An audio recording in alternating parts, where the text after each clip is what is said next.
सच के साथ। नमस्कार, वाराणसी सिटी लाइव में आपका स्वागत है। चलिए एक नजर डालते हैं अब तक की हेडलाइंस पे।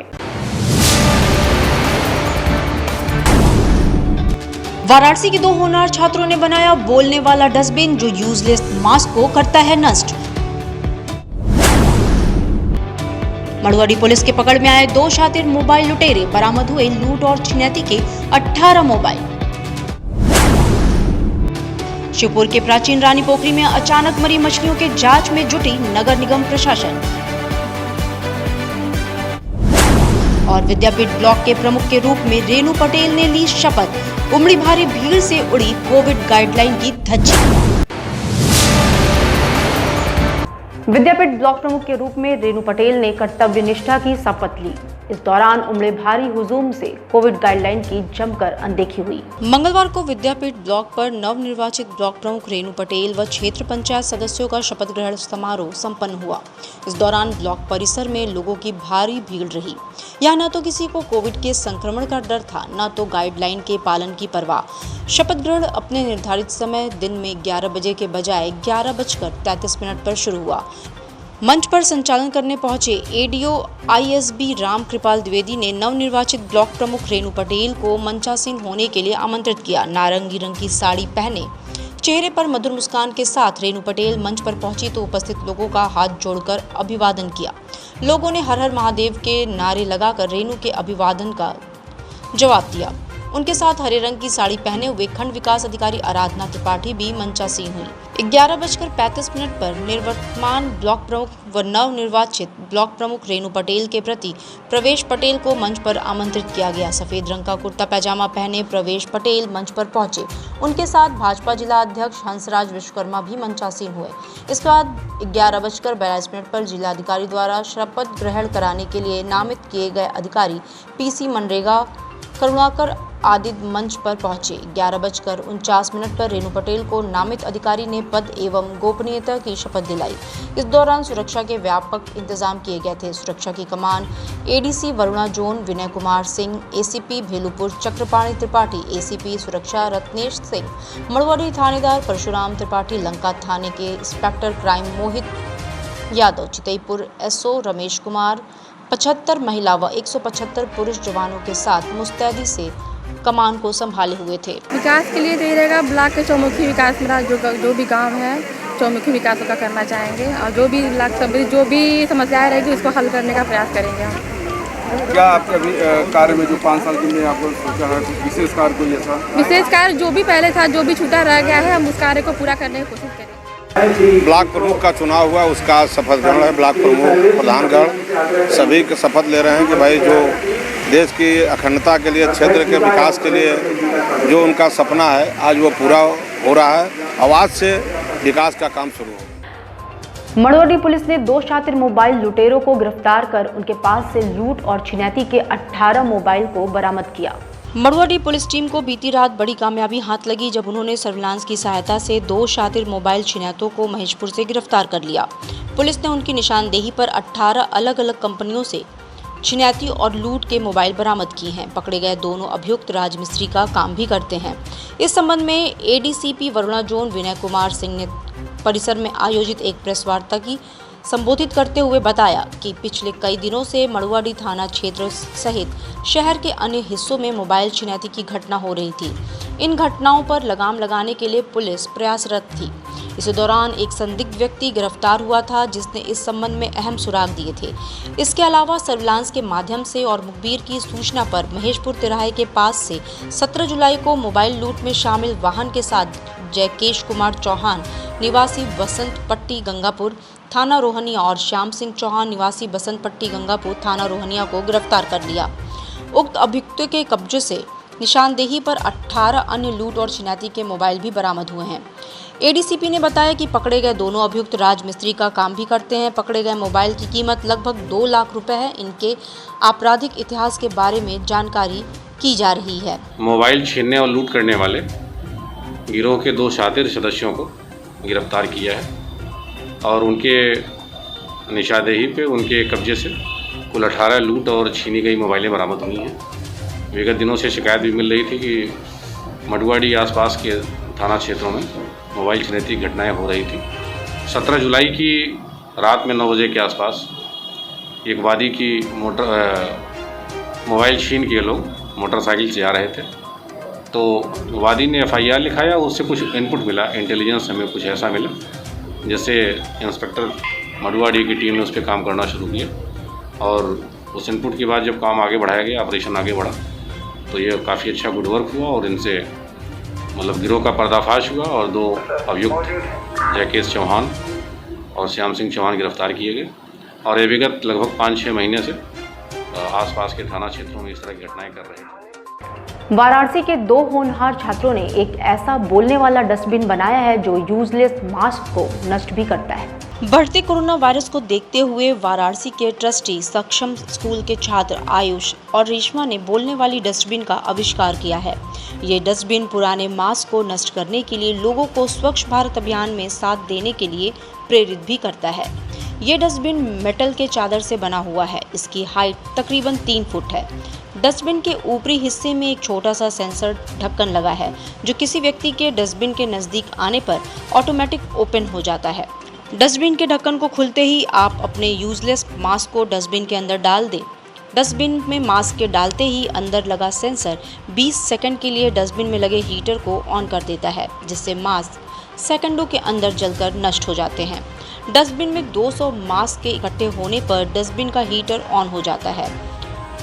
इसमें दोनों ऑप्शन हैं, मैनुअल बटन और ऑटोमेटिक ऑप्शन भी है। इसे बनाने में 6 दिन का समय व 3500 रुपये का खर्च आया है। इस डस्टबिन को बनाने में इन सामानों का इस्तेमाल किया गया है, जैसे ultrasonic sensor, gear motor, motion sensor, heater plate, 1000 वाट, स्पीकर, स्विच आदि। हमारे डस्टबिन के सामने भी कोई आता है तो वो हमारा डस्टबिन एक्टिवेट हो जाता है, बोलने लगता है स्वच्छ भारत अभियान में हमारा साथ दें, कृपया मास्क डस्टबिन में डालें, कोरोना को हराना है, देश को बचाना है।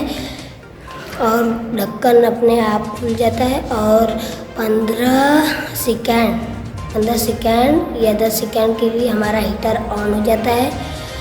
उससे मास्क जल जाता है और जल के नीचे गिर जाता है, जिससे हम आसानी से निकाला जाए। हम लोग एक डस्टबिन बनाए हैं जो मास्क के लिए ज़रूरी मास्क जो बाहर फेंकते हैं वो डस्टबिन में डालें। हरिश्चंद्र महाविद्यालय में शुरू हुआ वार्षिक सेमेस्टर परीक्षा के दौरान कोविड गाइडलाइन की जमकर धज्जियां उड़ाई गई।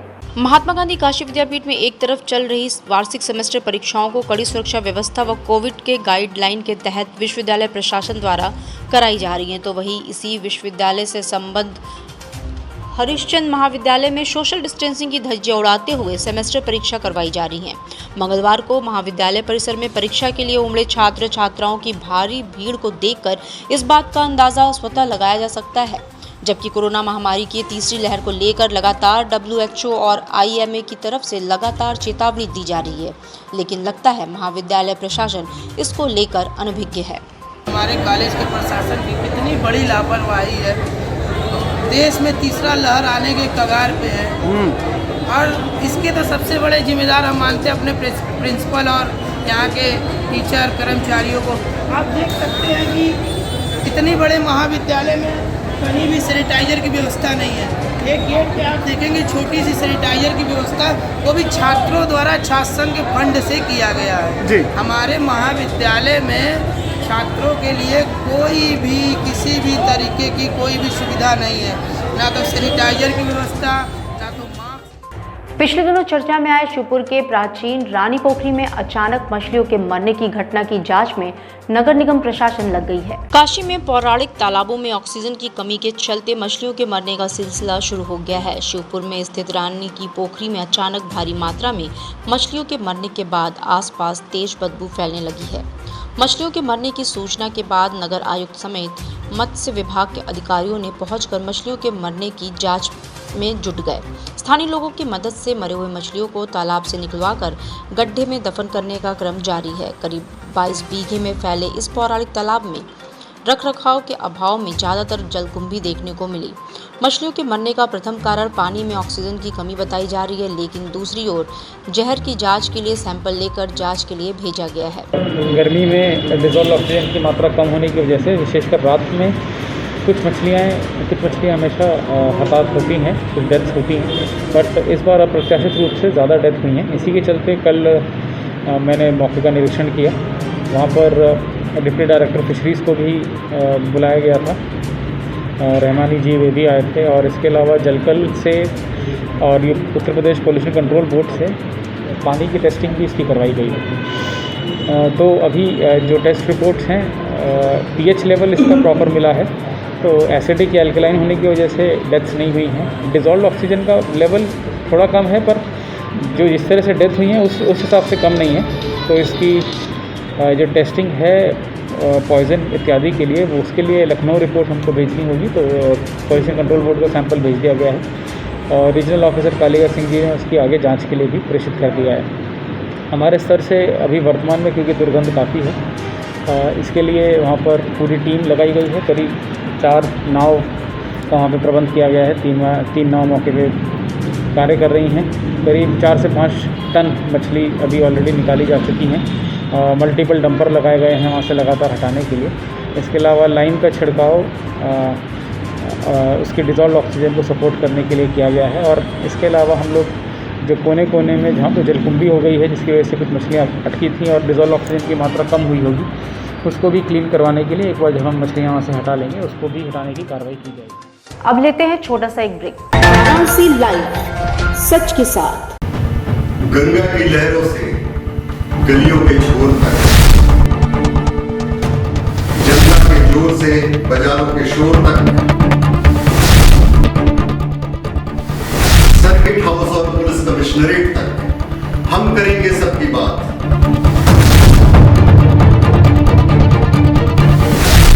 देखिए मेरे साथ बनारस की बात। कोरोना वायरस ने देश में एक बार फिर से रफ्तार पकड़ ली है।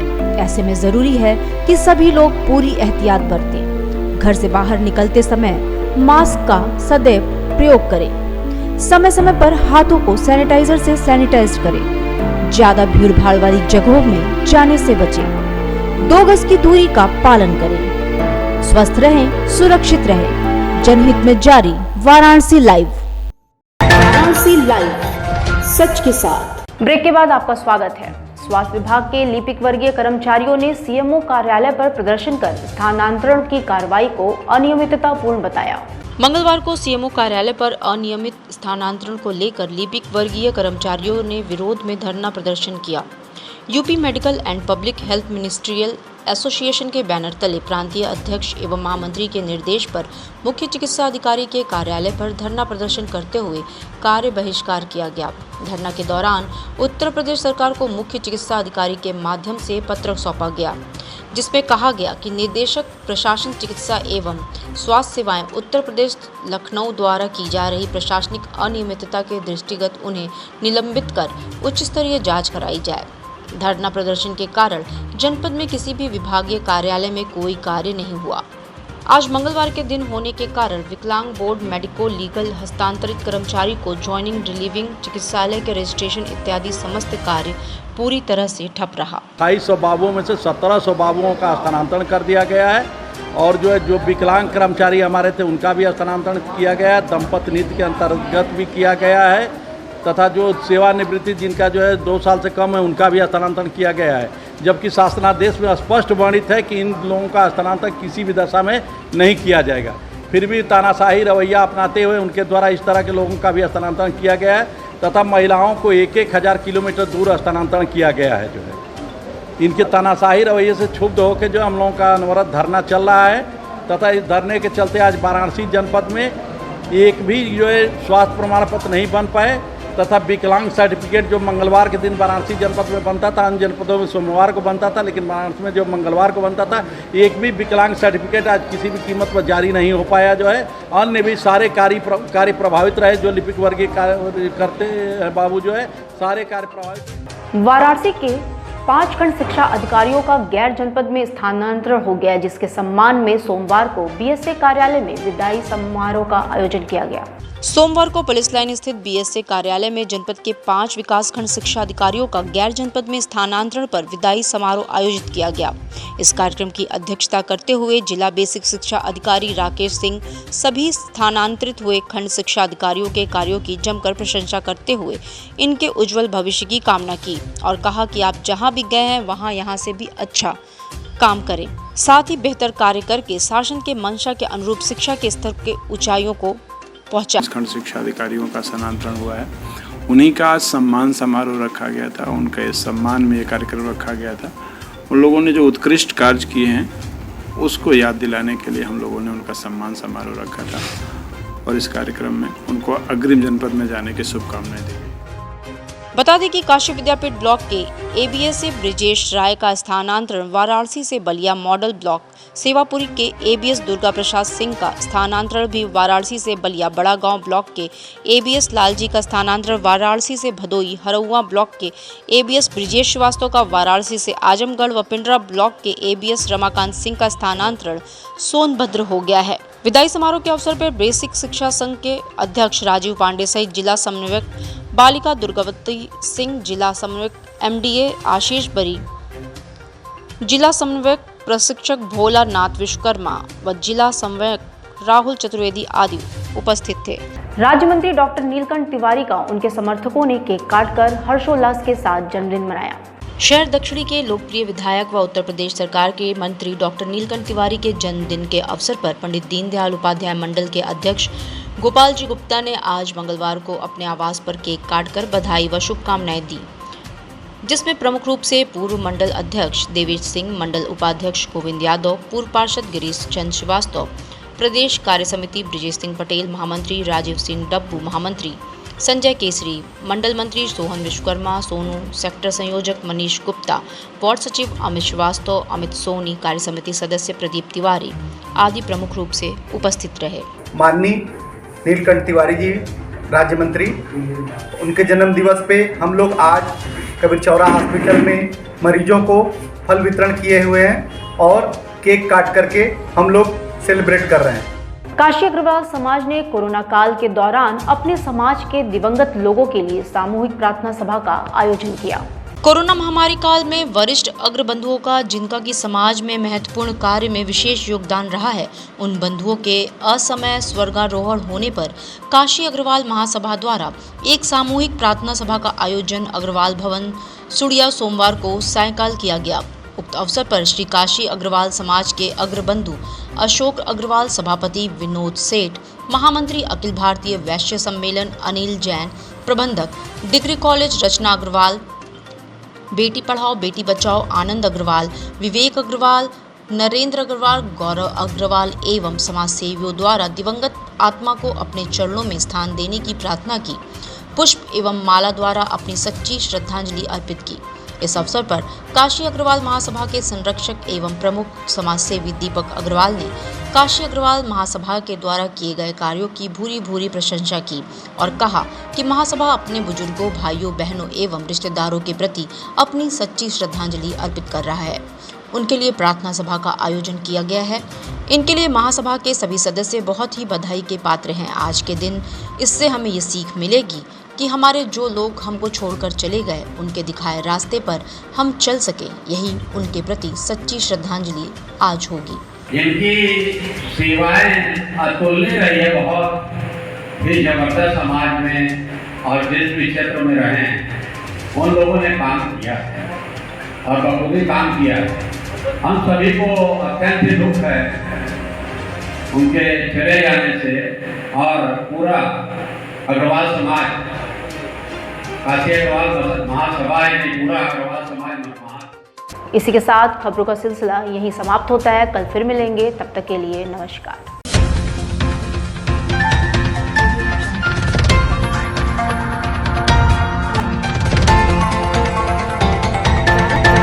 लाइव सच के साथ।